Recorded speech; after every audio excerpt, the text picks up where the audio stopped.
आजकल एक गैप आ गया है टीचर का बच्चे के साथ, बच्चे का टीचर के साथ, बच्चे का पेरेंट के साथ और पेरेंट का भी टीचर के साथ और बच्चे के साथ। ये जो गैप आया है, क्या ये गैप कभी भर भी पाएगा? भरना तो अब असंभव लगता है कि सर इस बच्चे ने आत्महत्या करने की कोशिश की। ये बच्चा गंदी फिल्म देख रहा था मोबाइल में और कागजी काम है, अपना ड्यूटी करो, कॉलिंग करो, उनको जानकारी नहीं है। वे केवल एक एज ए बिजनेस पर्पज से विद्यालय चलाते हैं, तो उसमें कहीं ना कहीं लॉस पेरेंट्स का हो रहा है। अब यहाँ बैठा है, थोड़ी देर में वहाँ बैठा है, अब कुछ उठा रहा है, कब कुछ फेंक रहा है, यानी कूद फान कर रहा है। उसको पेरेंट्स बोलते हैं ये शैतान बच्चा है। तो आजकल की प्रथा चली हुई है विद्यालय की, आज ए का कार्य दे दिया, कल को बे का कार्य दे दिया, आज आ का कार्य दे दिया, फिर ए का कार्य दे दिया। आजकल क्या हो रहा है ना कि जो बच्चे हैं छोटे, उनके पेरेंट्स डायरेक्टली बोलते हैं अपने बच्चों को कि अगर स्कूल में तुझे किसी ने कुछ भी बोला, तुझे किसी भी टीचर ने कुछ भी बोला, तो हमें बता देना, हम साथ के साथ रहेंगे। नमस्कार, आपका बहुत स्वागत है आज के इस खास पॉडकास्ट में और मैं हूं आपके साथ आयुष डी गुप्ता। आज बात करेंगे शिक्षा प्रणाली के ऊपर। आज बात करेंगे कक्षा 1 से लेके कक्षा 12 तक के जो विद्यार्थी होते हैं, जो छात्र होते हैं, उनके क्या सपने रहते हैं, वो क्या एक्सपेक्ट करते हैं अपने पेरेंट्स से, वो क्या एक्सपेक्ट करते हैं अपने स्कूल एजुकेशन से, कि उन्हें अगर उस चीज को वो मुकम्मल करना है, वो मुकाम हासिल करना है, तो उसके लिए एक टीचर का रोल क्या होता है, एक पेरेंट का रोल क्या होता है। थोड़ी बहुत पेरेंटिंग टिप्स के बारे में भी बात करेंगे, लेकिन कक्षा 1 से लेके हमने इस पॉडकास्ट को 2 पार्ट्स में बनाया है। पहले पॉडकास्ट में हम बात करेंगे कक्षा 1 से लेके कक्षा 5 तक के बारे में, वहीं दूसरा इसका पार्ट भी है जिसमें हम बात करेंगे कक्षा 6 से लेके कक्षा 12 तक के बारे में। आज हमारे साथ स्टूडियो में जो गेस्ट मौजूद है, he is the founder of Shriram IAS academy, he is a career counsellor, he is a psychoanalyst, he is a mentor, he is a coach. We have Dr. Pradeep Kumar here in the studio. तो हम Pradeep Kumar sir से बात करेंगे इन्हीं सारी सवालों के बारे में, पेरेंटिंग से रिलेटेड बारे में, and he is a parenting coach. Doctor Pradeep Kumar, thank you so much for coming to the studio. Sir कैसे हैं आप? बस ठीक है जी सर, नमस्ते। नववर्ष की आपको हार्दिक शुभकामनाएं सर। बहुत बहुत आपको भी बहुत बहुत। कैसा जा रहा है सर साल? अच्छा जा रहा है साल तो सब दिन अच्छे होते हैं, सब परमात्मा के बनाए हुए होते हैं जी। ऐसा तो नहीं है कि इस साल अच्छा जाएगा या अगले वर्ष खराब जाएगा। दिन तो सब अच्छे होते हैं, बात होती है कर्म की। बिल्कुल, आप कर्म कैसा कर रहे हैं? सर हम लोग ना हर साल एक रेजोल्यूशन लेते हैं कि हम इस साल ये करेंगे, इस साल ये करेंगे। आपने कुछ ऐसे सोचा? हाँ, कि मेरे टारगेट है इस साल कैसे? जी, मैंने वर्ष 2026 में जी पहले ही 30 तारीख को ठान लिया था कि नए वर्ष में जो नूतन वर्ष हम मनाते हैं, इसमें 1 जनवरी 2026 से 31 दिसंबर 2026 तक मैंने अभिभावकों को जागरूक करना है। अभिभावकों को उनके बच्चों को दिशा और दशा दोनों सुधारने में तन मन धन सब कुछ लगाना है, जिससे मेरे जो चौकामा क्षेत्र है वहां के बच्चे भी जो आज Delhi police, UP police, SSC, MTS तक सीमित रह गए हैं, और वे वहां से निकल के PCS, डिफेंस और UPSC को कवर अप करें। मेरा ये सपना है कि 1 साल में मैं कम से कम 20% अभिभावक को तो जागरूक कर पाऊं, ताकि वे अपने बच्चों के जो सपने छिपाए हुए हैं वे उनके बच्चे पूरे कर सके। अब आप ये कहेंगे आपकी आपको क्या लाभ होगा? बिल्कुल, मेरा सवाल यही आ रहा था। हाँ जी, कि आपको क्या लाभ होगा? मुझे लाभ होगा, मुझे सबसे बड़ी बात होती है मन की खुशी। जब मेरे क्षेत्र से बच्चे इस भारत की सर्वश्रेष्ठ जो आप लोग नौकरी कह लो या पद कह लो, UPSC का एग्जाम करेंगे तो उनका गांव और जो क्षेत्र है वहां पर उनको सम्मान होगा। बस वह मेरी एक छवि है और वो आई खुशी होगी। ये मेरा एक सपना है कि मेरे क्षेत्र से बच्चे जो अधिकार रखते हैं उस अधिकार में जाएं। और कहीं ना कहीं यहीं से आपका रास्ता शुरू हुआ, श्रीराम IAS अकेडमी से। जी जी जी, ब्यूटीफुल। मैंने यही इस सपने को संजो करके ही अपने श्रीराम IAS अकेडमी बनाई जी। और श्रीराम IAS अकेडमी वह पैसे कमाने का साधन नहीं है जी। उसमें हम जो करते हैं कार्य, जो बच्चे को आज से चेकआउट करते हैं कक्षा 6 से कि ये बच्चा किस लेवल का है जी।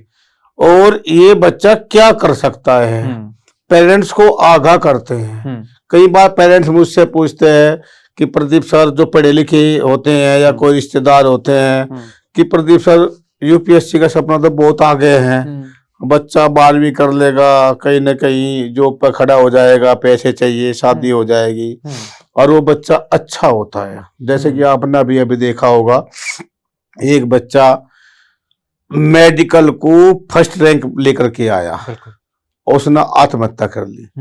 कई बार कारण ये पीछे होता है, जो अभिभावक कुछ चाहते हैं, बच्चा कुछ चाहता है उसके लिए। लेकिन अब की बार हमने जो श्री राम आईएएस एकेडमी है, इसमें हमने एक व्यवस्था शुरू करी है। जो ऐसे पेरेंट्स होते हैं ना जी, कि सर हमारे बच्चे को डिफेंस कैसे कर पाएगा, मेरा बच्चा तो पढ़ ही नहीं पाता है, अच्छा नहीं कर पाता है, उसका स्किल्स अच्छा नहीं है, तो मैंने सबसे पहले मैंने स्वयं कोर्स किया, अपने ऊपर लागू किया, अपने बेटे के ऊपर लागू किया। मैंने एक पढ़ाई की, वो होता है DMIT। जो DMIT टेस्ट होता है बच्चों का, होता है जो उसकी हाथों की जो उंगलियों के निशान होते हैं, इससे होता है। अच्छा। जो बच्चे कक्षा 1 में होते हैं और कक्षा 12 साल तक के होते हैं, उनका DMIT टेस्ट करता हूं मैं। इससे क्या लाभ होता है पेरेंट्स को, बच्चे को DMIT टेस्ट करके बच्चे का ये अंकन कर लेते हैं कि बच्चा किस क्षेत्र में अव्वल जाएगा। अरे ओके। हाँ, क्योंकि देखो हजारों करोड़ों की संख्या में सबके जो अंगूठे उंगली के निशान होते हैं, अलग अलग होते हैं, और परमात्मा ने पहले से ही गठन किया हुआ है। तो आप मानते हैं, परमात्मा को मानते हैं कि जो बच्चा जैसा है, क्या करना है, किसका ऋण उतारना है, सब कुछ पहले से लिखा हुआ है। ठीक है। तो उस DMIT जो हमारी रिपोर्ट होती है, वो 15 पेज से लेकर के 77 पेज तक की होती है। ठीक है। और पेरेंट उस पर विश्वास कैसे करे? सही बात है। मगर मान लिया हमने कहा कि हम रिपोर्ट करेंगे, और बच्चे की रिपोर्ट की, और रिपोर्ट जनरेट होने के पश्चात में जो कैलकुलेशन निकल कर आया, उसमें है कि आपका बच्चा यूपीएससी को कब करेगा। तो कोई पेरेंट्स ये सोचेंगे कि न तो अपनी एकेडमी में एडमिशन दिलाने के लिए ये रिपोर्ट जनरेट कर रहे हैं, सही बात है, या कोई बच्चा डिफेंस में जाएगा, हम अपनी एकेडमी के लिए नहीं कर रहे हैं। उसकी जब पता कैसे चलेगा कि ये सत्य है झूठ है, पेरेंट्स को विश्वास कैसे होगा? पेरेंट्स को विश्वास ऐसे होगा, मान लो कोई बच्चा आज कक्षा 6 में पढ़ रहा है, तो जो कक्षा नर्सरी से कक्षा 5 तक आया है बच्चा, उसकी सारी गणना भी उस रिपोर्ट में होगी। जो पेरेंट्स को पहले से पता है, मुझे तो पता नहीं है, मैं ज्योतिषी तो नहीं हूँ। बिल्कुल। और जब पेरेंट्स उस रिपोर्ट को पढ़ेगा, और नर्सरी से, यानी कोई आज 12 साल का बच्चा है और 11 साल आज रिपोर्ट करा रहा है, अपनी DMIT रिपोर्ट करा रहा है, तो 11 साल तो पेरेंट्स के पास रहा ना। सही बात है। जब पेरेंट्स के साथ में रहा है तो उसकी सही जानकारी पेरेंट्स को है, और जब उस रिपोर्ट में सब कुछ मिलेगा तो इससे पेरेंट्स को लाभ मिलेगा और जागरूकता बढ़ेगी और विश्वास होगा। ठीक है। दूसरी बात इसी के साथ यह है, जो बच्चे 12 साल से ऊपर के हैं, या वे 18 साल कवर कर पाए हैं, या किसी जॉब की तैयारी कर रहे हैं, कभी कभी ऐसा होता है यदि कोई बच्चा अच्छे परिवार से होता है, इसके परिवार वाले पढ़े लिखे होते हैं, तो वे कक्षा 12 के बाद में उसे मेडिकल लाइन में लेकर जाते हैं, बिल्कुल, डिफेंस में लेकर के जाते हैं। ठीक है। उसको सपना अच्छा CDS वगैरह का सपना दिखाते हैं, तो उसके लिए तैयार करते हैं। और बच्चा कभी कभी कोटा जैसे शहर में जाकर के भी पिछड़ जाता है, तो उसका हम साइकोमेट्रिक टेस्ट करते हैं। जो बच्चा का अंकन होता है, हमारे प्रश्नोत्तरी पूछी जाती है, ऑनलाइन और ऑफलाइन दोनों है उसमें। और उसकी जो रिपोर्ट जनरेट होती है, उसमें 16 तरह की रिपोर्ट जनरेट होती है। और जो 16 तारीख की रिपोर्ट है वे भी बच्चे के शुरुआत से लेकर के जब नर्सरी में पढ़ता था और 12वीं तक की, उसमें सब तरह की व्यवस्था होती है, सबका अंकन होता है। पेरेंट्स को विश्वास करना पड़ता है कि जो पीछे पूर्व में घटना हो चुकी है ये सब सत्य है और आगे भी सत्य होगी। तो कई बार बच्चे को, जो बच्चे लगभग 50% बच्चे ऐसे होते हैं जो वे होते हैं डिफेंस के, होते हैं यूपीएससी के, लेकिन सपना उनका वो दिल्ली पुलिस, यूपी पुलिस में हो जाते हैं और फिर वो सपना दब जाता है बिल्कुल। और या मेडिकल लाइन में भेज दिए जाते हैं उनको, और मेडिकल 24-25 लाख बच्चे परीक्षा देते हैं, उनका नंबर आता है 1 लाख का, तो फिर आकर के मोटा पैसा खर्च करके घर पे बैठ जाते हैं और वो बेरोजगारी की तरफ चले जाता है। सही बात। तो उससे जो साइकोमेट्रिक टेस्ट होता है उससे भी पेरेंट्स को लाभ मिल सकता है। सभी को कराना भी चाहिए। हाँ जी, सभी को कराना चाहिए। और जो कुछ ऐसे भी होते हैं, मतलब किसी ने ग्रेजुएशन कर ली, ठीक है, उनका सपना भी अधूरा होगा, किसी को अपना बिजनेस शुरू करना, किसी को नौकरी शुरू करनी, किसी को अपनी दुकान खोलनी है।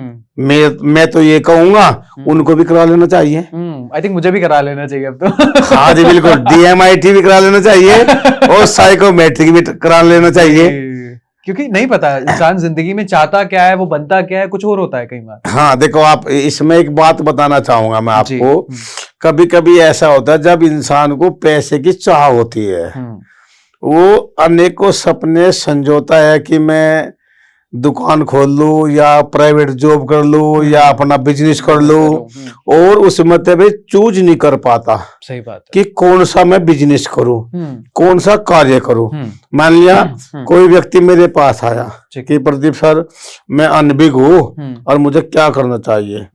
भाई हम तो अपने एजुकेशन सिस्टम से जुड़े हुए हैं, तो मैं सलाह से कि कोई दुकान खोलने को तो दूंगा नहीं। सही बात। मैं उसको कहूंगा आप लोग एक सेंटर डाल दो गाजियाबाद में, आपका अच्छा रहेगा, ऐसे चलवाएंगे, इतनी कमाई होती है, आप मुझे देखो जी। तो उसके मन में यह बात आएगी। तभी बैठे बैठे कोई दूसरा मेरा साथी आ गया, मतलब उसकी रोडी बजरपुर की दुकान है, अच्छा पैसा कैसा बड़ा करता कुछ नहीं है, करने वाले कार्य है, वो कहेगा तू आके ये करे, वो भी उसको अच्छा लगेगा। सही बात है। जो कोई भी उसको सलाह देता है, 10 लोग है तो 11 सलाह मिलेगी, तो 11 की 11 बात उसको सत्य लगने लगेगी। लेकिन मैं ये कहता हूं व्यक्ति का अपना निर्णय स्वयं का होता है। जब ऐसी परिस्थिति में खड़ा हो जाए, जो भी उसके इष्ट देव है उसको मानता है, आंख बंद करके बैठ जाए, उनके ऊपर छोड़ दीजिए कि मैं क्या करूं, जब प्रथम आएगा उसको कर लीजिए। और काम कोई भी बुरा नहीं होता है, मेहनत कीजिए, किसी भी काम को कीजिए, अपने स्वार्थ में मत कीजिए, दूसरों को लाभ मिले उसके उसमें कीजिए तो बढ़ेगा जरूर। प्रदीप सर, आप करियर काउंसलिंग भी करते हैं, आप पेरेंटिंग कोच भी हैं। आजकल एक गैप आ गया है टीचर का बच्चे के साथ, बच्चे का टीचर के साथ, बच्चे का पेरेंट के साथ, और पेरेंट का भी टीचर के साथ और बच्चे के साथ। ये जो गैप आया है, क्या ये गैप कभी भर भी पाएगा? देखो, ये जो गैप है भरना तो अब असंभव लगता है, क्योंकि बच्चे ने पेरेंट्स से गैप नहीं किया, पेरेंट्स ने बच्चे से गैप किया। ये आपको उल्टा महसूस लगेगा। यदि कोई पेरेंट्स भी मुझे सुन पा रहे हैं, वे अपना अंकन जरूर करें। कभी कभी ऐसा होता है, जब हमारा जमाना था तो जब कोई मेहमान आ जाता था तो हमारे पिताजी दादाजी कहते थे कि मेहमान के पास बैठना, इनके पैर दबाना, इनकी बातें सुनना, तो हम उनके पास बैठते थे। और आज पेरेंट्स 90% पेरेंट्स जब कोई बाहर से कोई मेहमान आते हैं, अपने बच्चे को ये कह देते हैं कि आप अपने रूम में रहना। कभी कभी तो ऐसा होता है कि कोई मेहमान आए, 2 घंटे रहे और 2 घंटे रह कर चाय पानी पीकर खाना खाकर चले गए, बच्चे उन्हें नमस्ते तक भी नहीं कर पाए। तो पेरेंट्स गैप बना पा रहे हैं, क्योंकि पेरेंट्स ये चाहते हैं कि मेरा बच्चा आज बाहर न निकले। पहले क्या होता था कि जो बच्चे होते थे स्कूल से आकर के बाहर अपना समय व्यतीत करते थे, खेलते थे, टार चलाते थे, कबड्डी खेलते थे, गुल्ली डंडा खेलते थे और बाहर घूमने के लिए जाते थे। अब क्या है, जो पेरेंट्स अपने बच्चों को विद्यालय में भेजते हैं, रिक्शा से जाते हैं, गाड़ी से जाते हैं, स्कूल में आकर के अपने कमरे में बंद हो जाते हैं, पेरेंट्स इससे खुश रहता है। ये सोचता है कि मेरे बच्चे जो घर पे है ना वे सिक्योर है, सेपरेट है, उनके बाहर कोई दोस्त नहीं है, गुंडागर्दी बहुत ज्यादा हो रखी है, उनसे मेरे बच्चे बचे हुए हैं। लेकिन कहीं ना कहीं उल्टा हो रहा है। ये सही बात है। उल्टा क्या हो रहा है, बाहर के समाज के जो सामाजिक आवरण है उसको नहीं देख पाते हैं। मेरे पास में अभी 2 महीने पहले एक समस्या आई। वे समस्या आई, उनका बच्चा घर में अकेला रहता था, ठीक है, और अपने रूम में रहता था, मोबाइल रहता था। पेरेंट्स बहुत खुश थे, उसके पेरेंट्स मिलिट्री में हैं, मम्मी पढ़ी लिखी है, एक विद्यालय में जाती है, उसको मोबाइल मिला हुआ है, बच्चा सेपरेट अकेला है। कहने वे कभी कभी फिर मैंने जब मेरे पास आए वे काउंसलिंग के लिए, मैंने उनसे पूछा आप कितने खुश है? कहना सर हम बहुत खुश थे है नहीं थे, क्योंकि अगर मेरे बच्चे के या कोई यार दोस्त नहीं है, जन्मदिन भी हम अकेले बना लेते हैं घर में किसी के साथ में ही। मगर फिर मेरे पास क्यों आए कि सर इस बच्चे ने आत्महत्या करने की कोशिश की। जब मैंने बच्चे से वार्ता करी, पता लगा, उसकी काउंसलिंग की, उसकी मम्मी से पूछा कारण क्या रहा, उसकी मम्मी ने बताया सर ये बच्चा गंदी फिल्म देख रहा था मोबाइल में। तो उसका जो निकल का आया सामने, वार्ता उपरांत निकल का आई, जब बच्चा कहीं न कहीं एकांत को पाने की कोशिश करता है, ठीक है, तो उस समय पेरेंट्स को उस बच्चे का ध्यान रखना चाहिए। क्योंकि पेरेंट्स तो खुश है कि मेरा बच्चा बाहर नहीं जाता है, मेरा बच्चा एकांत अपने रूम में रहता है, बस क्या देखता है, मोबाइल देखता है। लेकिन बच्चे की परिस्थिति, जो 14-15 साल का बच्चा है, जो अच्छा गुलगुला तंदुरुस्त होना चाहिए, उसके आंखों के नीचे काले घेरे बने हुए हैं, ठीक है, उसको कहीं दौड़ा दो कह रहे तो बीमार है, उसे इसको खाना नहीं पचता है, ऐसे ऐसे बहाने बताते हैं। और पेरेंट्स को इस बात का ध्यान रखना चाहिए, यदि 2 या 3 लोग बैठे हैं, बिल्कुल, और बच्चे भी साथ में बैठे हैं और बच्चे को एकांत चाहिए होता है, तो पेरेंट्स इस बात को लेकर खुश न हो, उस बात तक जागरूकता करे कि ये बच्चा एकांत क्यों चाहता है, उसे जानने की कोशिश करे। बिल्कुल उसी घटना को लेकर के जब मम्मी ने वो डांटा, मोबाइल लिया, उसने सोचा कि पापा को बताएंगे, उससे पहले तो अपनी लीला समाप्त कर ले। तो यह कहीं न कहीं समस्या पेरेंट्स को लेकर ही है, जिससे पेरेंट्स से अलग बच्चा जा रहा है। बच्चा तो वही है ना, सही बात है। तो दूसरी बात है टीचर्स की, ठीक है, टीचर्स बच्चे को जो पढ़ाने के लिए विद्यालय में आता है, आज मेरे हिसाब से जो प्राइवेट सेक्टर के विद्यालय खुले हुए हैं, जो गवर्नमेंट विद्यालय खुले हुए हैं, उन्हें तो बस एक काम रह गया, बच्चा पढ़ाई तो रही नहीं वहां पे, जो खाना होता है वो खिलवाओ। और एक सरकार ने एक नियम और लागू करा, मैं अखबार में पढ़ रहा था, झूठ या सच का तो मुझे भी पूर्ण जानकारी नहीं हुई कि वे कुत्ते भी पकड़ेंगे। अच्छा, जो हमारा कुत्ते हैं ना उनका भी ध्यान रखेंगे टीचर्स। हाँ जी, ऐसा न्यूज़पेपर में मैंने देखा था, सच या झूठ मैं अभी कह नहीं सकता, ठीक है, ऐसी व्यवस्था है। और जो प्राइवेट सेक्टर में है, उन टीचर्स की केवल ड्यूटी रह गई है कि वे अपना सुबह को आते हैं, कागजी काम, और कागजी काम है, अपना ड्यूटी करो, कॉलिंग करो।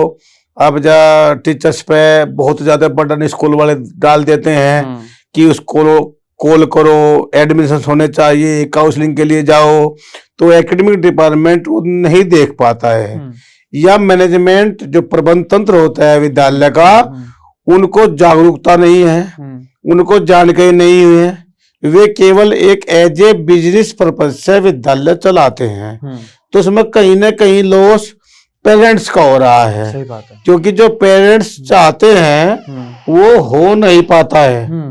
प्रदीप सर, हमने 12th के बाद का जो देखा है, करियर काउंसलिंग आप करते हैं, बच्चा डेवलप भी कर लेता है, अपना ब्रेन भी डेवलप कर लेता है, थोड़ा आइडिया भी लग जाता है, लेकिन 12वीं से पहले की अगर हम बात करें, नर्सरी से लेके 12वीं तक के जो बच्चे हैं, उनको आप किस तरीके से करियर काउंसलिंग करते हो और कितना चैलेंजिंग रहता है आपके लिए एक साइकोलॉजिस्ट का रोल प्ले करना उनके लिए?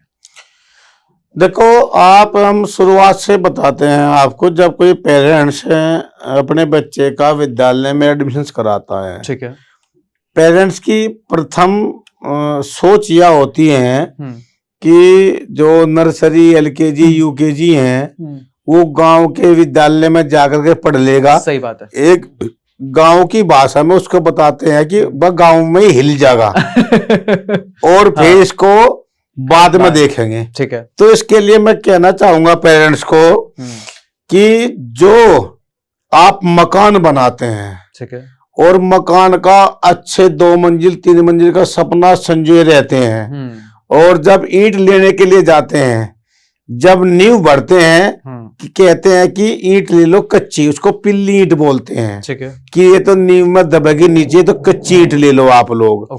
और ऊपर अव्वल लगाते हैं, अच्छी उसकी फिनिशिंग कराते हैं, ऊपर अच्छा पैसा लगाते हैं, नींव कमजोर होगी।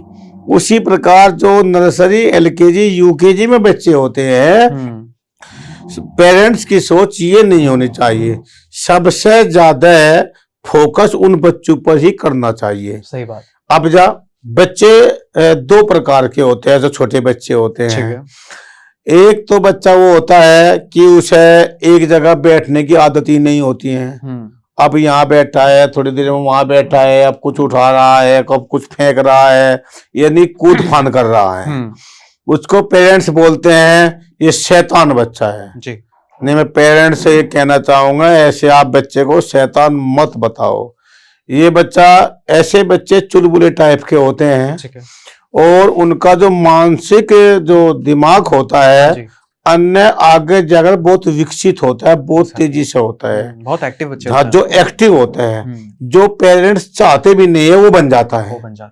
एक बच्चा ऐसा होता है, और उसको जहां भी बैठा दिए वो वहीं बैठ जाता है, अपना काम करता है, अपना पढ़ाई करता है। और जो चुलबुले टाइप का बच्चा होता है वो यदि एग्जाम समय में ही आधा पौना 1 घंटा पढ़ता है, और जब पढ़ता भी है तो मम्मी से, पापा से, बहन से पढ़ते पढ़ते समय में सवाल जवाब करता है। जो पेरेंट्स को खलते हैं, कभी कभी पेरेंट्स उसकी बच्चे की पिटाई भी कर देते हैं। सही बात है। और जब पिटाई कर देते हैं तो ऐसा बच्चा एक चाट लगते ही रोता है, और फिर उसे नींद आ जाती है। यदि पेरेंट्स सुन पा रहे हैं तो अपने बच्चे पे वे अंकन करें, लेकिन बच्चे को कभी भी शैतान नहीं कहना चाहिए। सही बात है। ऐसे बच्चे होनहार होते हैं, तेज होते हैं, और ऐसे शब्द तो खतरनाक होते हैं, बच्चे का मनोबल तोड़ देते हैं ऐसे शब्द।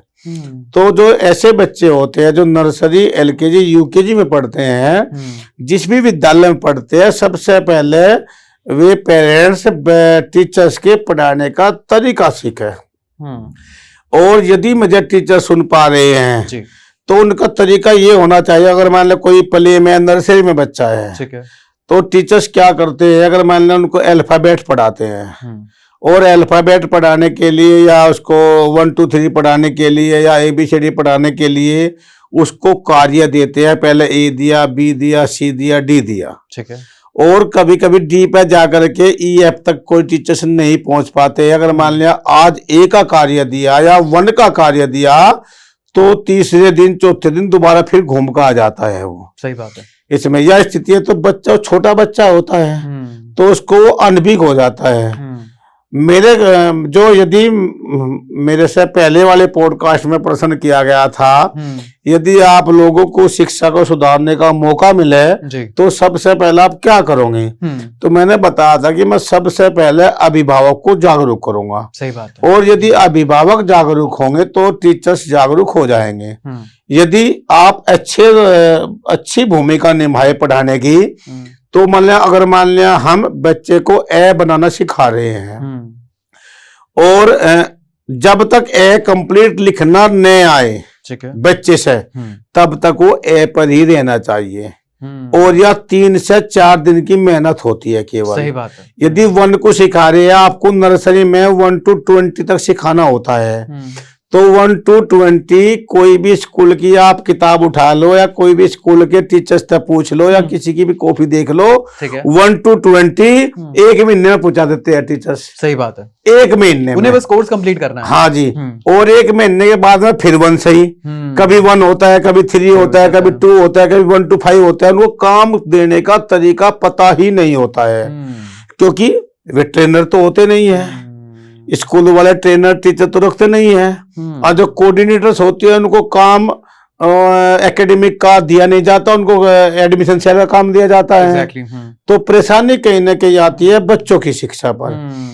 यदि मेरे अनुसार पढ़ाई होवे तो देखो, जो ए आ ई या ABCD है, 26 अक्षर होते हैं, ठीक है, और पूरे जो 1 साल विद्यालय खुलता है उसमें कम से कम 220 दिन विद्यालय जरूर खुलता है, ठीक है। उसके पश्चात घर पे गृह कार्य करता है बच्चा। यदि बच्चे को अब 1 अप्रैल से पढ़ाई शुरू आपने कराई, तो 1 अप्रैल से उसे टारगेट दिया कि आपको 1 महीने में केवल 4 अक्षर सिखाने हैं, ABCD या अन्य कोई। हालांकि मेरा तो तरीका है वो अलग है।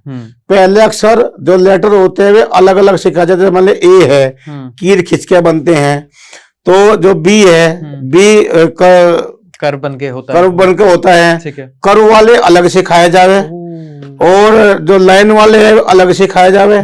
तो इस प्रकार यदि बच्चा सीखे तो 3 महीने में ऐसा बच्चा हो जाएगा कक्षा नर्सरी का ही कि वे A से Z तक और ऐसे अंक तक कंप्लीट लिखेगा। और इसमें क्या होता है, जो आजकल की प्रथा चली हुई है विद्यालय की, अगर आज ए का कार्य दे दिया, कल को बे का कार्य दे दिया, आज आ का कार्य दे दिया, फिर ए का कार्य दे दिया। बच्चा अनबी को छोटा बच्चा होता है, सही बात, उसे पता नहीं है। और कुछ टीचर्स लिखने का तरीका उनका अच्छा नहीं होता है, वे भी अच्छे नहीं लिख पाते हैं। सही बात है। तो बच्चे को तो सिखा रहे हैं ना हम, वो भी गलत सीख रहा है। जैसा टीचर्स लिखेगा ऐसा ही बच्चा लिखेगा। और पेरेंट्स अपनी कॉपी देखते हैं, बट टीचर्स को सर्वोपरि मानते हैं, अच्छे स्कूल में दिए हुए हैं तो वे ऐसे ही लिखते होंगे, वे भी नहीं देख पाते हैं। और माँ उसका बच्चे का काम करा देती है। तो यही से दिक्कत होती है। और इसके लिए पेरेंट्स को जागरूक होना चाहिए, पेरेंट्स को स्कूल से वार्ता करनी चाहिए कि जो 1 अक्षर से है, जब तक 1 अक्षर लिखना ना आवे पूरे बच्चे से, तब तक B पे बढ़े ना जाए अगले वाले पे, और 1 साल में सीख जाएंगे। सही बात। और हो क्या रहा है, 1 साल भी होली, और कुछ बच्चे 60 से 70% बच्चे नर्सरी में अगले साल भी रह जाते हैं, क्योंकि उनसे लिखना नहीं आता है। और स्कूल क्या कहता है पेरेंट्स को कि ये देरी से आया है, ये इसने छुट्टी बहुत की है, इससे लिखना नहीं आया है, इसमें दिमाग कम है, इसमें दिमाग कम है, इसकी उम्र कम थी। तो पेरेंट्स उनकी बात मान लेते हैं, और वे ये अक्सर सिखाने के लिए दूसरी साल भी फीस भर देते हैं। या कुछ पेरेंट्स ऐसे होते हैं, कहते हैं कि हम मेहनत करेंगे, सिखाएंगे, आप इसको अगली क्लास में करो। बच्चा बड़ा हो गया है तो फिर उसकी नींव कमजोर की कमजोर रह जाती है, या परेशानी होती है। प्रदीप सर, आजकल ना बहुत सारी वीडियोस वायरल हो रही हैं जिसमें 7वीं 8वीं क्लास के बच्चों को अगर हम लिखने को कहते हैं कि ये लिख के दिखाओ, तो उनसे नॉर्मल अल्फाबेट्स भी नहीं लिखे जा रहे हैं। ये जो शिक्षा प्रणाली हमारी जा रही है, हम 2026 में जी रहे हैं, तो हम जिस तरीके से बात करते हैं कि देश युवाओं का देश है और बहुत आगे जाना है इस देश को, कैसे आगे जाएगा? देखो, ये समस्या मेरे सामने भी आती है, बहुत सारी पेरेंट्स बताते हैं जब विद्यालय में एडमिशन कराने के लिए आते हैं, उनका टेस्ट होता है, पेरेंट्स एक छुटकारा पाना चाहते हैं बच्चों से। यदि मान लिया कोई एडमिशन कराने के लिए आया, स्कूल ने उसका टेस्ट लेना शुरू किया, तो पेरेंट्स कहते हैं बस सर देखो आप एडमिशन कर लो, हम भी मेहनत करेंगे, आप भी करना। उस पर बच्चे पर लिखना तक नहीं आता। लिखना कब सिखाया जाता है, जो मैंने अभी बताया है आपको, नर्सरी से सिखाया जाता है, या 1 to 3 तक सिखाया जाता है। 4th में बच्चा ब्लैक बोर्ड से अपने आप लिखना शुरू कर देता है। ठीक है। यह परेशानी होती है, वे ऐसे विद्यालय में नहीं पढ़े पेरेंट्स ने अपनी जागरूकता की कमी दिखाई। पेरेंट्स केवल फीस देनी जानते हैं कि महंगी फीस दे रहे हैं और महंगी फीस दे करके मेरा बच्चा एक अच्छे विद्यालय में अच्छी शिक्षा ग्रहण कर रहा है। स्कूल तो बताता नहीं है। आजकल स्कूलों में केवल पढ़ाई रहेगी, सिखाया नहीं जाता है। सही बात है। पढ़ाने और सिखाने में अंतर है। कोई भी स्कूल इमला नहीं बोलता। यदि इमला बोले तो बच्चे में प्रोग्रेस होवे। इमला बोल दिया किसी स्कूल में तो अच्छे से चेक नहीं होता। मान लिया किसी दबाव ने पेरेंट्स ने कह दिया, इमला बोल दिया, और इमले का अर्थ बताऊं मैं, यहाँ तक कि जो आज के विद्यालय में अध्यापक पढ़ा रहे हैं, जिनको टीचर्स कहते हैं, इंग्लिश मीडियम स्कूल में पढ़ाते हैं, उनको इमला का अर्थ की जानकारी नहीं है। इमला कैसे होता है, क्योंकि उनके पास इतना समय नहीं है। स्कूल में अपनी वे ड्यूटी पूरी करते हैं, और इमला चेक करने के लिए क्लास का बहुत ज्यादा समय चाहिए होता है। ठीक है। और मैं तो इसके साथ साथ एक बात और बताऊं आपको, ऐसे टीचर्स है कुछ तो विद्यालय में, यदि आपको किसी पासपोर्ट कार्यालय में जाना है, आपकी डेट मिली हुई है, मान लिया 5 तारीख मिली हुई है, और 5 तारीख को घर में कोई कार्यक्रम है और आपको वहाँ एप्लीकेशन जमा करनी है, या मेडिकल में जाना है, या किसी बैंक के कोई आपके डॉक्यूमेंट खो गए हैं और आप पे एप्लीकेशन लिखनी नहीं आती हैं, और आप किसी जो आपके बच्चे ट्यूशन पढ़ते हैं उनको टीचर्स से एप्लीकेशन लिखवाने लगे, तो 90% टीचर्स एप्लीकेशन भी सही प्रकार से नहीं लिख पाएंगे। ऐसा मैंने देखा है। इतनी बुरी कंडीशन है। इतनी बुरी कंडीशन है। जो ये प्राइवेट विद्यालय है, लेकिन पेरेंट्स क्यों नहीं भी गए? पेरेंट्स को जानकारी क्यों नहीं है? पेरेंट्स केवल एडमिशन कराने के लिए जाते हैं, एडमिशन सेल तक ही सीमित रह जाते हैं। 1-आधा% कोई पेरेंट्स रूम देखना चाहे अपने बच्चे का, मेरा बच्चा कहाँ बैठता है, तो ये कैमरे से दिखा देते हैं, वहां तक जाने नहीं देते हैं। एडमिशन सेल में एक्सपर्ट टीचर्स बैठा रखे हैं 2-4, वे उनसे वार्ता करते हैं। अध्यापक उसे जो उसके बच्चे को पढ़ाता है उससे मिलने भी नहीं देते हैं। उनकी क्वालिफिकेशन तो क्या पूछे, उनका पढ़ाने का तरीका भी नहीं है। और पेरेंट्स को जानकारी क्यों नहीं है? पेरेंट्स होते हैं अलग अलग प्रकार के। एक पेरेंट्स तो जो बेचारा मेहनत मजदूरी करके अपने बच्चे को पढ़ा रहा है, वो ये चाहता है कि जो मैं कर पा रहा हूं वो मेरा बच्चा ना कर पाए। दूसरा किसान होते हैं।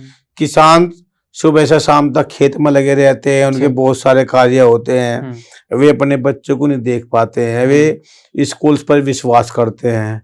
फिर बच्चे को अच्छी जानकारी नहीं होती है, वे उनके ट्यूशन्स भी लगवाते हैं। तीसरे वे होते हैं जो प्राइवेट सेक्टर में होते हैं, जो सुबह शाम के पापा होते हैं। मैं ऐसे पापा को रात के पापा कहता हूँ। मान लो किसी को गांव से दिल्ली आना है, वे सुबह बच्चे सोते रहते हैं, बिल्कुल, और वे अपनी ड्यूटी पर जाते हैं, शाम को बच्चे फिर सो जाते हैं। एक पेरेंट्स होते हैं हाई प्रोफाइल वाले, जिनके बच्चे हाई प्रोफाइल की में ही रहते हैं। यदि किसी के डिफेंस में है, किसी के पापा ब्रिगेडियर है या जनरल कर्नल है या यूपीएससी में है या अच्छी पोस्ट पर है, तो उनके बच्चे ऐसी प्रोफाइल में रहते हैं, तो वे बेटर बन पाएंगे, वे उसी लेवल की सोचेंगे। और जो चिंताजनक बात है, जो हमारे क्षेत्र के पेरेंट्स है किसान है ज्यादा, 90 to 95% किसान है। बाकी जो प्राइवेट नौकरी वाले हैं या अपनी मेहनत मजदूरी वाले पेरेंट्स है, वे भी एक प्राइवेट सेक्टर में अच्छे विद्यालय में बच्चों को पढ़ा रहे हैं। वे कुछ कर तो सकते नहीं। सही बात है। वे उनके बारे में जान तो पाते नहीं पाते। और जी उन्हें जानकारी नहीं है, और उन्होंने पैसा खर्च करके अच्छे स्कूल में पढ़ा रखा है। तो स्कूल को क्या चाहिए? स्कूल को ये चाहिए कि ऐसे पेरेंट्स के बच्चों का बेहद ध्यान रखा जाए, छोटी छोटी कमियों पर नजर रखी जाए, प्रति सप्ताह की रिपोर्ट पेरेंट्स तक दी जाए। और पेरेंट्स क्या होते हैं? पेरेंट्स बड़े भोले भाले हैं। पेरेंट्स तो ये कहते हैं, लो जी ये फीस ले लो 1 साल की और हमारे बच्चे का ध्यान रखना। और जो स्कूल्स होते हैं वे इतने चतुर चालाक होते हैं, यदि किसी की कोई रिपोर्ट भी हो जा, यानी कोई कमजोरी है बच्चे की, कोई पेरेंट्स विद्यालय में आकर उसकी रिपोर्ट यानी शिकायत करने के लिए आए, तो उसकी शिकायत सुनकर अन्य 10 शिकायत उसको गिनवा देते हैं, जो पहले नहीं बता पाते। और यदि कोई पूछे कि बच्चा कैसा चल रहा है, उसको कहते हैं पहले से बेस्ट है। तो पेरेंट्स इतने भोले होते हैं बेचारे, उससे खुश हो जाते हैं। सही बात है। लेकिन कहीं ना कहीं ये दोष लगाओ उस व्यक्ति को, उस टीचर्स को, उस कोऑर्डिनेटर्स को, जो आज अभिभावक को बहका रहा है, क्योंकि उसकी बच्चे का जो अंकन है वो सही प्रकार से दे नहीं पा रहा है। बच्चे कैसे होते हैं, बच्चे की व्यवस्था ऐसी होती है, और पेरेंट्स भी डरता है इस बात से लेकर के कि बच्चे टीचर से कुछ पूछ नहीं पाते। अगर कोई सवाल है, 1-2 क्लास के 10 बच्चे ऐसे होते हैं जो आगे बैठते हैं, कोई प्रश्न करते हैं, बाकी 30 बच्चे आराम से बैठे रहते हैं, वो कोई सवाल नहीं करते, कोई जवाब नहीं करते। तो उन पर भी टीचर्स को ध्यान देना चाहिए, उनका भी रिपोर्ट अंकन करने चाहिए। वे 30 से 40% के क्यों हैं, और जो आगे बैठे हुए हैं बच्चे वे 100% के क्यों हैं। उन्हें भी यदि टीचर्स जो 30 से 40% के बच्चे हैं उन्हें 100% लाने के लिए कोशिश करे तो जरूर सफल होगा। बिल्कुल। लेकिन करता नहीं है। और प्रदीप सर, स्कूल में जो यूनिफॉर्म होती है वो सबकी सेम होती है, वो ये दिखाती है कि सब बच्चे हमारे लिए सेम हैं। लेकिन टीचर को क्या लगता है कि ये टॉप कर रहा है तो बस इसी का ध्यान रखते हैं, बाकी का ध्यान नहीं रखते। तो ये जो रेशियो जाता जा रहा है, टीचर्स को क्यों समझ नहीं आ रहा है कि इस देश का भविष्य उनके हाथों में है, इसलिए ढंग से काम करो। देखो, इसमें 2 बात हो सकती हैं। एक जो गवर्नमेंट स्कूल्स है उसमें बच्चे पढ़ते हैं, उसमें टीचर्स को कोई लाभ बच्चों से नहीं होता है। ठीक है। वो एक इक्वल पढ़ाता है, एक इक्वल ड्रेस में बच्चे आते हैं, उसके एक ही चीज पढ़ाने की होती है, वहां से भी बच्चे अच्छे निकालता है, उनमें भी अंकन करता है, क्योंकि जो घर पे पढ़ता है या एक्टिव होता है, बच्चों में सब में समान दिमाग होता है। एक कोई उसको प्रयोग करता है और एक कोई प्रयोग उसे खेल वाले कार्यक्रम में करता है। और जो पढ़ाई में करता है तो टीचर चिन्हित कर लेता है ऐसे बच्चों को। जो प्राइवेट सेक्टर के बच्चे होते हैं वे भी ड्रेस एक समान पहनते हैं, लेकिन प्राइवेट सेक्टर में जो सबसे बड़ी समस्या आ रही है यह आ रही है कि टीचर्स को स्कूल वेतन तो अच्छा दे नहीं पाता है, और कम वेतन में टीचर्स मिल नहीं पाते हैं। ठीक है। और आज तो आप पढ़ा रहे हैं किसी विषय को, कल आप चले गए, वे बच्चे जाने कल दूसरा आ गया, कोई सस्ता मिल गया, तो ये परेशानी होती है। टीचर्स अपना अंकन उन 10-5 बच्चों पर करके और अपना कोर्स पूरा करने की कोशिश करता है, यह परेशानी आ रही है। और ये दिक्कत का तो सोल्यूशन निकलना चाहिए, वरना देश बहुत खराब कंडीशन में जा सकता है। हाँ, जैसे कि हमारे माननीय प्रधानमंत्री जी भी कहते हैं कि 2047 तक पूर्णतः विकसित करना है जी।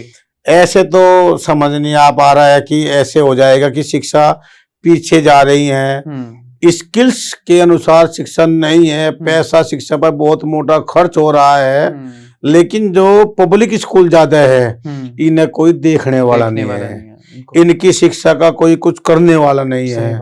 यह परेशानी हो रही है। केवल पैसा हो, किसी भी व्यवस्था से पैसा आना चाहिए, चाहे वह जूते मोजे ड्रेस किताब डायरी किससे भी पैसा आए, बस पैसा आना चाहिए, बच्चे को समझ आए या ना आए। बच्चे से समझ आए ना आए, यही सब समस्या होती है।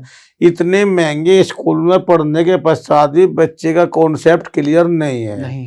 सबसे पहले यह बात होगी कैसे, ये टीचर्स का अंकन करना पड़ेगा। पेरेंट्स जागरूक होंगे तो स्कूल से कमेटी बना करके जहाँ भी बच्चे पढ़ते हैं, यदि मान लिया एक गांव के कम से कम 10 से 20 बच्चे तो पढ़ते ही होंगे प्रत्येक स्कूल में।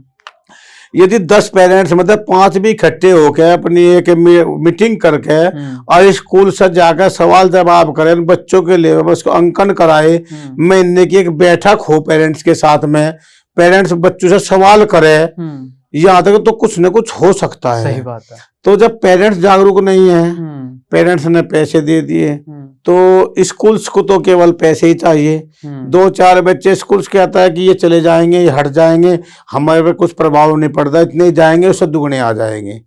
और स्कूल्स किसको दिखाता है, यदि मान लिया आपका बच्चा स्कूल से हट गया, आपका बच्चा मेरे विद्यालय में पढ़ता है, आपका बच्चा स्कूल छट गया किसी कमी को लेकर के, तो स्कूल क्या दिखाता है, अन्य 10 टॉपर बच्चे किनको भी ये टीचर्स पढ़ाते हैं। सही बात है। तो आपके वाला पढ़ता नहीं है, उसकी कमियां गिनाते हैं। फिर माँ बाप भी चुप हो जाते हैं, सवाल और माँ बाप चुप हो जाते हैं, और जबकि माँ बाप को चुप नहीं होना चाहिए। यह परेशानी होती है। और माँ बच्चे की 1-2 गलती बताई, 1-2 गलती घर पे करता है बच्चा, तो माँ बाप भी बच्चे पर हावी हो जाते हैं, उनका मनोबल टूट जाता है, उनका आत्मबल टूट जाता है, जो बच्चे के लिए घातक होता है। यह परेशानी होती है। सर, जब हम बात करते हैं, आपने भी शायद ऐसी वीडियोस देखी होंगी कि टीचर बच्चों को पढ़ा रहा है, सवाल पूछ रहा है, बच्चों से जवाब नहीं दिया जा रहा है जी। लेकिन ये वीडियो हमने अक्सर सरकारी स्कूल की देखी जी। मुझे ऐसा लगता है कि अगर हम ये सेम काम प्राइवेट स्कूल में भी करेंगे ना, तो बच्चों की कंडीशन ऐसी निकलनी है। बिल्कुल सही कह रहे हैं आप।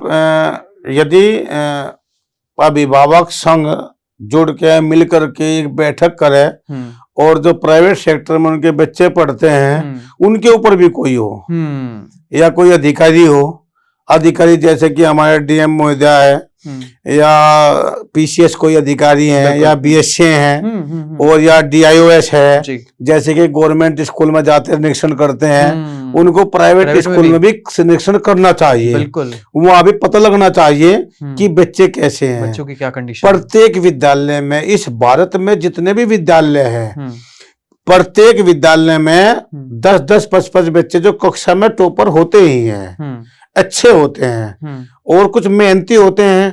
लेकिन बात है उनकी, जो एक क्लास में 40 से ज्यादा बच्चे होते हैं, 10-5 टॉपर हो गए, 35-30 का क्या होगा? एग्जैक्टली, है ना? बिल्कुल। जो बच्चे मैं अनेकों इंस्टीट्यूट से पूछता हूँ, अनेकों विद्यालय से पूछता हूँ कि जब आपकी परीक्षा में बच्चे टॉपर आते हैं, ठीक है, कि नीट का एग्जाम हुआ, या डिफेंस का एग्जाम हुआ, या कोई अन्य परीक्षा कोई एग्जाम हुआ, कि मेरे तो 100 बच्चे भर्ती होगी। मैंने पूछा भी बच्चे कितने थे आपके पास में, कि बच्चे तो 1000 थे, भर्ती कितने हैं? 100 हुए। आप इन 100 पे काम कर रहे हैं। सही बात। जो 900 बच्चे हैं उनका ब्यौरा क्यों नहीं देते? क्या वो पत्रिका में छपता है? नहीं छपता, कोई नहीं छपता। क्या वो अखबार में छपता है? क्या वो होल्डिंग्स में छपता है कि मेरे 100 बच्चे थे, वे 900 1000 बच्चे थे, 100 टॉपर्स हो गए, 900 फेल हो गए? नहीं छपता है। जो टॉपर्स होते हैं, टॉपर्स का बखान सब करते हैं, लेकिन जो मीडियम्स और जो कमजोर बच्चे होते हैं उनका बखान कोई नहीं करता है। और यह सबसे ज्यादा समस्या का सामना अभिभावक को करना पड़ता है, और वही बच्चे डिप्रेशन में जाते हैं, और वही बच्चे सुसाइड कर लेते हैं। बिल्कुल यही बात है, वही बच्चे जाते हैं। प्रदीप सर, 12th के बाद की तो हम बात कर लेते हैं, कई बार हमने पॉडकास्ट में भी हमने कई बार बात करी, लेकिन 12वीं से क्लास से जो छोटे बच्चे हैं, अगर हम टोडलर्स की बात करें, 1st, 2nd, LKG, UKG, इन बच्चों पर किस तरीके से ध्यान दिया जा सकता है? एक पेरेंट भी अगर देख रहे हैं, या एक टीचर भी अगर देख रहे हैं, और स्टूडेंट जो बच्चे हैं उनकी क्या उम्मीदें रहती हैं? देखो, अगर मान लिया पेरेंट्स अपने बच्चे के एडमिशन करा देते हैं किसी भी क्लास में, ठीक है, सबसे पहले तो जो पेरेंट्स होते हैं, जो स्कूल से अपना टेस्ट लेते हैं, उसको फॉलो करना चाहिए। जो बच्चा स्कूल के अनुसार जिस क्लास में वे रखना चाहते हैं उसके अनुसार ही उसका एडमिशन कराना चाहिए, ठीक है। लेकिन उस स्कूल से प्रति सप्ताह की रिपोर्ट लेनी चाहिए। जो कॉपी डायरी होती है उसका भी प्रतिदिन अंकन करना चाहिए। यदि आज इस जनरेशन में सब पढ़े लिखे हैं, सब कुछ अपने बच्चों को डायरी दे सकते हैं, छोटे बच्चों को तो देख ही सकते हैं। और अगर मान लो कुछ भी बात नहीं आती है तो बच्चे को घर पर लिखवा तो देख सकते हैं। सही बात। पढ़े सुन सकते हैं। इंग्लिश मीडियम स्कूल में पढ़ाते हैं, उसकी भाषा शैली पर बात कर सकते हैं।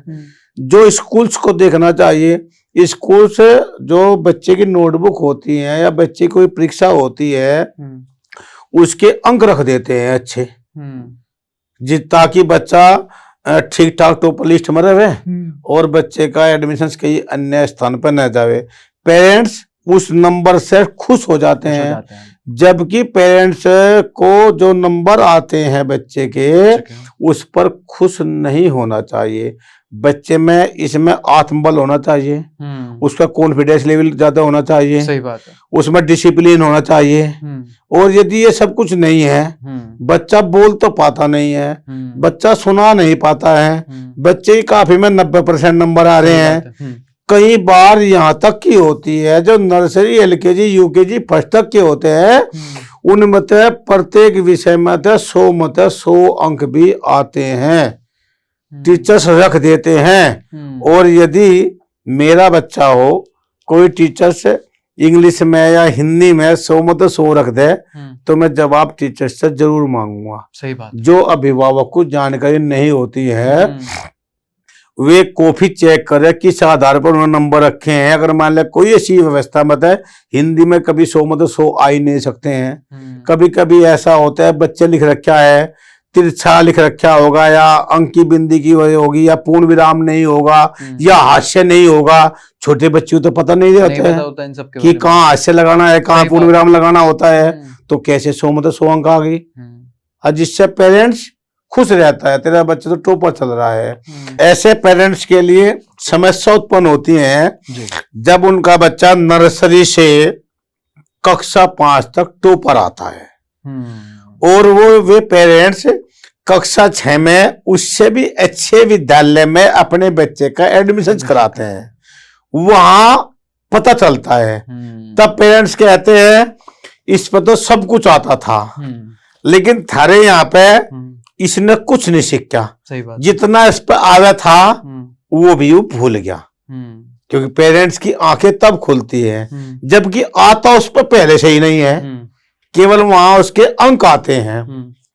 और जब एडमिशन की बात आती है प्राइवेट सेक्टर में, तो उनको केवल एडमिशन से मतलब होता है, तब वे बच्चे का अंकन करके पेरेंट्स की आंखें नहीं खोलते हैं। सही बात है। तो इससे कई बार क्या होता है, जब बच्चा कक्षा 6, कक्षा 7, कक्षा 8 में आता है, यहाँ तक कि 9, 10, 11 के बच्चे भी ऐसे होते हैं, 10% बच्चे तो ऐसे होते हैं, यदि वे लिख दे अपनी कॉपी पे और दोबारा आप पढ़ो कि क्या लिखा बताना, उनसे अपनी राइटिंग अपने आप नहीं पढ़ी जाने की, ऐसी व्यवस्था होती है। तो ऐसी व्यवस्था में टीचर्स कैसे चेक करते हैं कॉपी? तो आरटीई एक्ट का बहाना दे करके उसको प्रमोट ही करना पड़ता है। और जो पेरेंट्स, कुछ पेरेंट्स ऐसे होते हैं जो मेहनत मजदूरी करके पैसा लगाते हैं, कुछ ऋण लेकर के लगाते हैं, बच्चा पढ़ ले अकेला है, वे पेरेंट्स भी अनबिग हो जाते हैं, बिल्कुल खत्म हो जाते हैं, बच्चा टूट जाता है और बस अंत में ये सोच लेता है कि पढ़ा तो अच्छे स्कूल में है और बस बच्चे के भाग में नहीं था, मेरे भाग्य ही खराब है। इस पर वे अपनी संतुष्टि कर लेते हैं, जबकि ऐसा नहीं है। ऐसा नहीं है, कंडीशन तो इस हिसाब से है ही नहीं। कंडीशन तो ये है कि बच्चे को समझ लो, अगर टीचर समझा दे बच्चे को, पेरेंट्स का भी सवाल करने का जो फर्ज है वो भी अगर वो कर दे, तो हो सकता है कि शायद सवालों का जवाब मिल जाए। हाँ जी, यदि parents plus teachers plus students तीनों मिलकर कार्य करें, तो जो पोस्ट बच्चा चाहता है, जो पेरेंट्स चाहता है, वो बच्चा कर सकता है। ठीक है, या मेरा मानना है। ठीक है। लेकिन पेरेंट्स को तो अपने बच्चे के एडमिशन करा दिया, फिर पूछना ही नहीं है। एक साल बाद ये पेरेंट्स जागरूक नहीं है, और स्कूल्स को केवल फीस चाह रही है, और जो टीचर्स है उसको अपनी ड्यूटी पूरी करनी है। सही बात। ये वार्ता हो रही है। बच्चों को लगता है कि हमें तो फुल में से फुल मिल ही रहे हैं, या फिर और बच्चे के नंबर पूरे मतलब पूरे आ रहे हैं, तो बच्चे खुश है, बच्चे शिकायत नहीं कर पाते हैं। सबका फायदा हो रहा है सर, सबका फायदा, और नुकसान भी सबका ही है। नुकसान सभी का है। जो टीचर्स आज इस विद्यालय में पढ़ा रहा है, कल को दूसरे विद्यालय में पढ़ाता है। सही बात। नुकसान भी इसमें सभी का है। और सबसे ज्यादा टीचर्स को तो अनेकों स्कूल मिल जाएंगे, और विद्यालय को बच्चे कमती बत्ती होते रहते हैं, विद्यालय अपनी इनकम कर ही रहा है, और जो भुगतना पड़ता है अंत में जाकर वो पेरेंट्स को भुगतना पड़ता है, उस बच्चे को भुगतना पड़ता है। जो बच्चा पेरेंट्स पर भी हावी हो जाता है कक्षा 12 करने के पश्चात, जब कोई भी उसे जॉब नहीं मिल पाती है, पेरेंट्स को कहता है जब मैं मोबाइल देखता था तो मुझे रोका क्यों नहीं, मुझे बताया क्यों नहीं, पेरेंट्स पर हावी हो जाता है, और ऐसे ही बच्चे पेरेंट्स से दूरी बना लेते हैं। आजकल सर क्या हो रहा है ना कि जो बच्चे हैं छोटे, उनके पेरेंट्स डायरेक्टली बोलते हैं अपने बच्चों को कि अगर स्कूल में तुझे किसी ने कुछ भी बोला, तुझे किसी भी टीचर ने कुछ भी बोला, तू हमें बता देना, हम साथ के साथ आ जाएंगे। जो माँ बाप हैं आज के, वो बच्चे को ऐसे प्रोटेक्ट करते हैं, जबकि गलती बच्चे की है। टीचर ने अगर हल्का सा मार दिया या फिर टीचर ने हल्का सा सुना दिया, तो पेरेंट का फर्ज ये होना चाहिए कि बच्चे को समझाए लेकिन पेरेंट क्या कर रहे हैं, बच्चे के पक्ष में आ रहे हैं। ये गलत नहीं है? हाँ जी, ये गलत है, लेकिन कहीं ना कहीं जो पेरेंट्स इस बात से जागरूक है, वे इस बात से है कि जो कुछ टीचर्स होते हैं ना, वे भी भेदभाव करते हैं। ओके। ऐसे पेरेंट्स, देखो पेरेंट्स जो है वे गुरु का सम्मान करते हैं। कुछ पेरेंट्स ऐसे भी हैं जो बच्चे को पीट देते हैं तो तब भी नहीं आ पाते हैं। और यदि मान लें उनकी मम्मी जोर दे रही है कि आप स्कूल में जाओ, उनको बताओ कैसे नील पड़े हुए हैं, रिपोर्ट करो, वे समझा देते हैं इसने भी कुछ गलती करी होगी। कुछ पेरेंट्स है अब भी 1 से 2%, लेकिन जो उकसाने वाले ज्यादा है। लेकिन कहीं न कहीं इस बात का मैंने अंकन किया, पेरेंट्स मीटिंग में किया, पेरेंट्स से वार्ता करके किया, भाई ऐसा बात क्यों हो रही है कि 99% पेरेंट्स अपने बच्चों को यदि टीचर्स भी पीट दे या कोई कुछ कह दे उनको तो हावी हो जाते हैं, जबकि वे गुरु हैं। तो इसका जो सामने निकल कर आया है मेरे सामने कि जो स्कूल में टीचर्स होते हैं वे भी बच्चे से भेदभाव करते हैं, बच्चे से असल में जुड़े हुए नहीं रहते हैं, बच्चे टीचर्स का सम्मान नहीं करते हैं, बच्चे क्लास में रहते हैं, उतारते हैं, कार्य करते हैं, क्योंकि सिखाने का काम तो रहा नहीं, केवल पढ़ाने का कार्य है। और यदि टीचर सिखाता है तो वे जुड़े हुए होंगे, उनका आत्मबल आपस में मिला हुआ होगा, तो फिर वे टीचर्स की बुराई नहीं करेंगे। टीचर्स क्या करते हैं, अगर 10 बच्चों को लेकर के पढ़ाते हैं, उसको कोर्स पूरा करना होता है, तो जो बाकी बच्चों पर दबाव बनाते हैं और वे बच्चे बोलते नहीं हैं, कहीं न कहीं उनको ट्यूशन के प्रति प्रेरित करते हैं कि आप लोग ट्यूशन पढ़ो। यदि मेरे पास नहीं आए तो उनकी पिटाई करते हैं। तो ये बच्चे को सरासर पता होता है कि मेरी पिटाई क्यों हुई, बिना गलती के क्यों हुई। तो ऐसे ही बच्चे पेरेंट्स को बताते हैं, पेरेंट्स नहीं सुनते, अपने मोहल्ले पड़ोस के बच्चों को बताते हैं, उसे धमकवाते हैं। कहीं न कहीं व्यवस्था जो है, जो ऐसे टीचर्स होते हैं जो बच्चे से भेदभाव रखते हैं, बच्चे के साथ में पर दबाव बनाते हैं, ऐसे टीचर्स के साथ में ऐसे कार्य होते हैं जो पेरेंट्स उनके पास आते हैं, लड़ने के लिए आते हैं, उनको धमकी देते हैं। और जो टीचर्स बच्चे के साथ आत्मा से जुड़ा हुआ है, बच्चे को सिखाने की कोशिश करता है, उनके परिवार से जुड़ा हुआ है, उनकी प्रति सप्ताह की या मासिक की या कोई भी गलती की तुरंत रिपोर्ट देता है, उसे सुधारने की कोशिश करता है, ऐसे और यदि गलतीवश भी कोई बच्चा पिट जाए उस टीचर से, तो ऐसे पेरेंट्स चाहकर भी उस टीचर को कुछ नहीं कह पाते। एग्जैक्टली, यह मेरा मानना है। प्रदीप सर, अब बात करते हैं फर्स्ट क्लास, सेकंड क्लास और थर्ड क्लास की।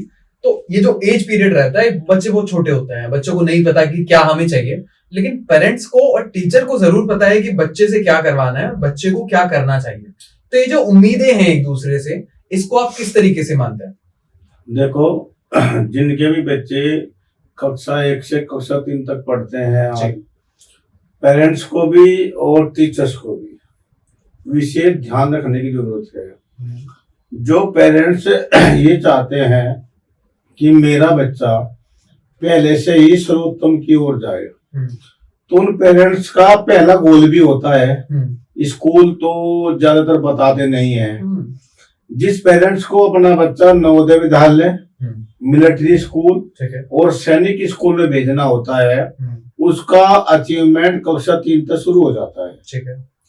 यदि ऐसे बच्चे कक्षा 3 से अपनी तैयारी शुरू करें, ठीक है, कक्षा 3 और 4 5वीं के बाद 6वीं के एग्जाम के लिए तैयारी करें, तो उनका 100% सिलेक्शन हो जाता है। सैनिक स्कूल की बात करें, सैनिक स्कूल के लिए।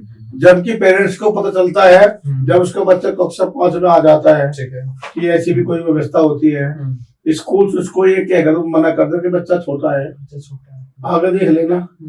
और कक्षा 1 में बच्चे पर लिखना आ जाता है।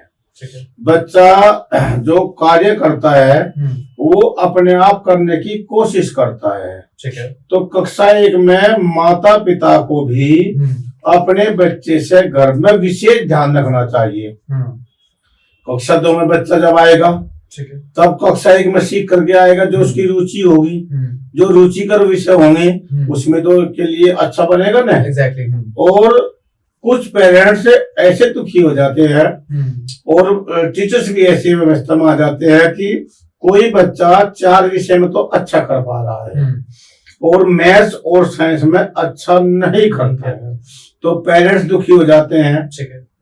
और बच्चे की गलती निकालने लग जाते हैं, बच्चे को ट्यूशन लगवाते हैं, जबकि नहीं होना चाहिए। पेरेंट्स को खुश होना चाहिए कि उसका बच्चा बहुत शानदार है, कम से कम 4 विषय में तो अच्छा कर पा रहा है। और जब 4 विषय में बच्चा अच्छा कर पा रहा है, उसकी अच्छी परसेंटेज आ पा रही है, तो कहीं ना कहीं जो मिस्टेक है वो उसके टीचर्स की है। जो 2 विषय में, मैथ्स में और साइंस में है या अन्य कोई विषय में जो अच्छा नहीं कर पा रहा है, बच्चे की उसमें गलती नहीं है। पेरेंट्स को उस टीचर्स को चेक करना चाहिए, उसका पढ़ाने का, सिखाने का, कॉन्सेप्ट क्लियर करने का तरीका कैसा है। क्या उस बच्चे पर नहीं आ पा रहा है, क्लास के 10 से 20-30% बच्चों पर नहीं आ पा रहा है। और ऐसी परिस्थिति में ये होता है कि जब कोई 2 विषय में कमजोर होते हैं तो अनेकों प्रकार के अनेकों बच्चे होते हैं। इसमें टीचर्स का कॉन्सेप्ट क्लियर करने का तरीका अच्छा नहीं होता है। ऐसे विद्यालय में जो मैनेजमेंट है या प्रिंसिपल्स है या कोऑर्डिनेटर्स है, उनसे मिलकर दूसरे टीचर्स की व्यवस्था करवानी चाहिए या उसको पढ़ाने का मेथड अच्छा होना चाहिए। और यदि दूसरे टीचर्स की व्यवस्था नहीं होती है तो ऐसे पेरेंट्स को अपने बच्चे वहां से अगले सेशन में निकाल लेने चाहिए, अन्यथा जो व्यवस्था अब हो रही है आज, वो कल भी वही होगी और बच्चा उन 2 विषय में लगातार ही फेल होता जाएगा। तो बहुत ज्यादा ध्यान देने की जरूरत है अगर फर्स्ट सेकंड थर्ड की बात करें। जी। माँ बाप बहुत हल्के में ले लेते हैं कि छोटे बच्चे की क्लास, छोटे बच्चे हैं, लेकिन इस पे ध्यान दिया जाना चाहिए। सर, अब हम बात करते हैं 4th क्लास की और 5th क्लास की। टीचर्स क्या चाहते हैं, बच्चे क्या चाहते हैं, माँ बाप क्या चाहते हैं? देखो 4th 5th में आकर के बच्चे भी बड़े हो जाते हैं, समझदार हो जाते हैं और बच्चे कहीं ना कहीं अपना निर्णय लेने की सोच में रहते हैं। वे पेरेंट्स के दबाव में भी कम आना चाहते हैं, जो टीचर्स है उनके दबाव में भी आना नहीं चाहते हैं। ऐसे बच्चे, कुछ बच्चे जो चुलबुले टाइप के होते हैं, बोलने वाले होते हैं, जिनको अच्छे बच्चे मानता हूं मैं, वे प्रश्न उत्तर करते हैं टीचर्स से। और जो टीचर्स अच्छे कॉन्फिडेंस वाले नहीं होते हैं, अपने कॉन्सेप्ट क्लियर नहीं करने वाले होते हैं, तो ऐसे टीचर्स उन बच्चों को चिन्हित कर लेते हैं, उनको दूसरे में करते हैं, व्यक्त उसका जो व्याख्यान करते हैं दूसरे वे में करते हैं कि ये बहुत शैतान है। ठीक है, जो मैंने पहले बताया था, कभी बच्चे को शैतान नहीं कहना चाहिए। और यह जो समस्या होती है पेरेंट्स को बताते हैं। ठीक है, यदि कोई पेरेंट्स ये कहता है कि मेरा बच्चा घर पर नहीं पढ़ता है, तो जो टीचर्स होते हैं वे बताते हैं कि सर ये क्लास में बोलता है, ठीक है, कभी यहाँ बैठता है, कभी वहां बैठता है, टीचर की सुनता नहीं है। अब पेरेंट्स को पहले से पता है क्योंकि घर पर भी वो ऐसा ही करता है। सही बात। तो पेरेंट्स बच्चे का मनोबल तोड़ने का काम करते हैं। टीचर्स ने तो अपना बचाव कर लिया, बच्चा कॉन्सेप्ट क्लियर नहीं कर पा रहे हैं, बच्चा सवाल पूछ रहा है उसका जवाब नहीं दे पा रहे हैं, और वह बात बता दी अभिभावक को। अभिभावक के मन में पहले से ही बात कार्य कर रही है, तो बच्चे का आत्मबल, मनोबल टूट जाता है। पेरेंट्स उसको वही धमकाते हैं और घर पे भी जाकर उसके मानसिक टॉर्चर करते हैं, उससे तुलना करने लग जाते हैं और वो बच्चा दबता चल जाता है। जो आज बच्चा बहुत ज्यादा बोल रहा है, बहुत ज्यादा कार्य कर रहा है, वो कल बच्चा चुप चुप रहने लगता है। और यदि ऐसा बच्चा चुप चुप रहने लग जाता है तो कहीं ना कहीं अव्यवस्था को लेकर के आता है उसके जीवन में। तो ये हमारा 4th और 5th क्लास का हो गया। ये 4th और 5th का जो था, जो पढ़ाने का है व्यवस्था को 6 के लिए एग्जाम देते हैं, सैनिक स्कूल, मिलिट्री स्कूल और जी जो नवोदय विद्यालय है, वो पीक समय होता है 4th और 5th के लिए। यदि कोई अभिभावक अपने बच्चे को परीक्षा दिलाना चाहते हैं तो 4th और 5th पर, और जो ऐसे बच्चे हैं जो आप लोग चुलबुले टाइप के मानते हैं, ऐसे बच्चों पर विशेष फोकस दिया जाए। खुश होना चाहिए ऐसे बच्चों के लिए, क्योंकि जब वे पढ़ते हैं वे परीक्षा समय में पढ़ते हैं। सही बात है। और परीक्षा समय में पढ़ते हैं, एक घंटा 2 घंटा किताब देखते हैं तो भी टॉप आते हैं। एग्जैक्टली। तो ये तो हमारी 4th और 5th क्लास की बात हो गई, लेकिन अब हम पार्ट बी में क्या बात करेंगे? हम बात करेंगे कक्षा 6 से लेके क्लास 12 तक के बारे में। थोड़ा बच्चा बड़ा हो जाता है, थोड़े बच्चे की भी अब उम्मीदें शुरू हो जाती हैं, बच्चा भी अपने माँ बाप से कुछ चाहता है, टीचर से कुछ चाहता है, बच्चों को समझ में आने लग जाता है कि वो क्या बनेगा अपनी जिंदगी में। तो इसके लिए हम बात करेंगे पार्ट बी में, तो वो वाला पॉडकास्ट भी जरूर देखिएगा।